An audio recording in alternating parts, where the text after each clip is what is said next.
Is Tom Clancy's Rainbow Six Extraction, a Ubisoft original, any good? Let's talk about that after we read the description of the game. Assemble your elite team of Rainbow Six operators to launch incursions in the unpredictable containment zones and face off against an evolving alien threat. Band together and put everything on the line as you take on this unknown enemy.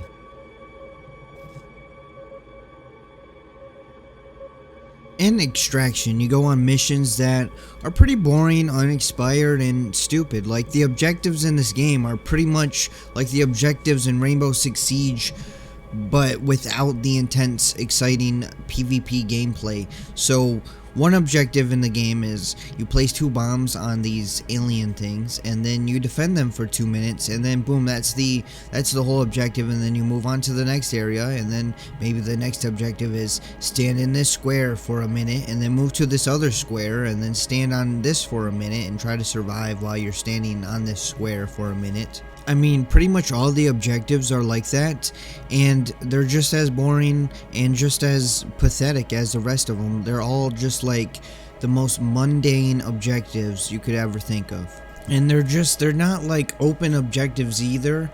They're just, you go in, and if it's that objective, you know what you gotta do, because for that objective you do the same thing every single time. Then, on top of those objectives, you have side objectives, or whatever you want to call them, really.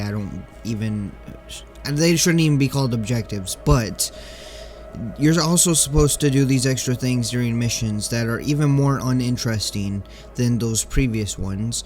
And these objectives include: press N to open the chat wheel, press Z to ping things on walls and ceilings. And then as you do those objectives, there's 3 per level, and well, there's like levels for these objectives. So like, you complete the first set, and then you get a second set, and there's up to 30. You gotta complete 30 of these objectives before you 100% the studies in that area. They're called studies, that's what they're called.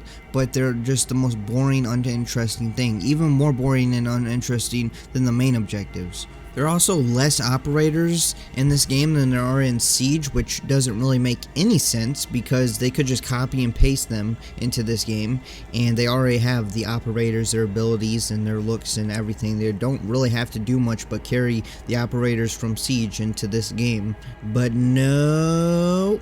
They will probably just add them later as DLC or new content. There's an MIA and injured system, and the MIA system is kind of cool, where if you go down and your teammates can't drag your body to extract, then you have to later down the line in a mission, you have to go and save your operator. So instead of it just being like a random person that you save, you're going to be saving a random operator, and not a random operator. You're going to be saving the operator that you got down with, and you can't use that operator for a couple missions unless you save them, or unless time runs out, and then when time runs out, you'll eventually be able to use them again, but you do lose XP.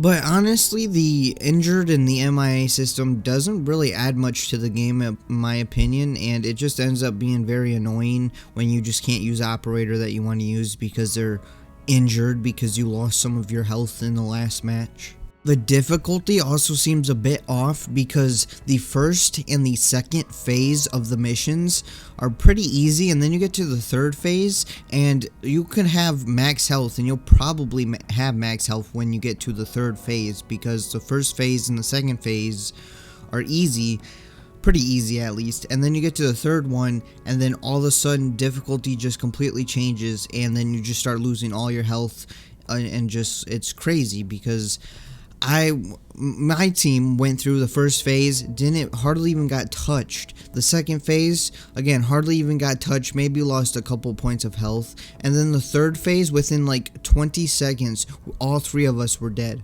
Not to mention, though, the aliens, or the zombies. They're like aliens, but also zombies, because some of them act like zombies, but they got some like alien things, so I call them alombies. So aliens and zombies, alombies, or zalians if you want, but they're kind of boring. They're kind of boring to fight against, in my opinion. The leveling system in this game is also boring. I don't feel any excitement from leveling up, so every time I level up, I'm just like, oh, Okay, cool. Cool, I leveled up. I unlocked a different weapon. Cool. The cosmetic system is also dumb. They should have synced the cosmetics from Siege and Extraction so both games have the same cosmetics, and if you buy a skin or a cosmetic on Siege, you get it in Extraction, and if you buy it on Extraction, you get it in Siege. That just makes sense. But no, they didn't do that. Why? Probably because they want to squeeze the most money that they can out of you. Am I missing things that I didn't talk about? Probably. Did I play through every single thing that the game has to offer? No, I didn't, because I felt the gameplay loop was just so boring, and that's the biggest problem with a game. That's like the biggest problem a game has, is boring. If it's boring, the game completely fails. And there's nothing matters if the game is boring. And to me, this game is boring. There is some good things that are in this game, like the goop mechanic, the whatever you want to call it, the black goop that covers everything and spreads across the map. That is like my favorite thing. It looks so cool spreading across the map, and like it slows you down and it just covers things and you can destroy it and it uncovers things. I don't know, it just looks really cool, especially with the destruction of the maps. Has more destruction than Battlefield 2042, by the way, so it's already doing better than Battlefield 2042. And the maps, I really like the look of most of the maps. I would say most of them. Like the police station, I like the police station. There's just something about killing zombies or aliens in a police station that's just so cool to me. And there is like I forgot what it's called, but it's in the San Francisco one, and it looks like I think it looks like a bar or something. I'm not really sure, but there's a lot of neon lights and the lighting and just, I don't know, just the maps in general. I like the looks of them.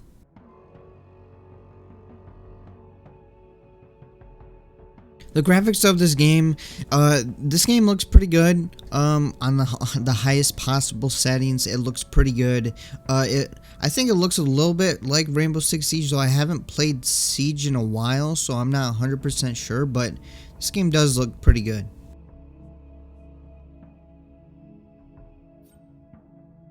The story in this game, it's there. That's about it. That's about all I'm gonna say for this game. And I think the cutscenes aren't really. The thing that bothers me with the cutscenes, I guess, is film grain. There is so much film grain in these cutscenes, and I hate film grain. You need to take film grain out of cutscenes. It makes them look so bad. Hitman 3 has the same problem, where they just put a ton of film grain on their cutscenes, and it looks terrible. Take film grain out of cutscenes. What's wrong with you people that are making these cutscenes? Take it out.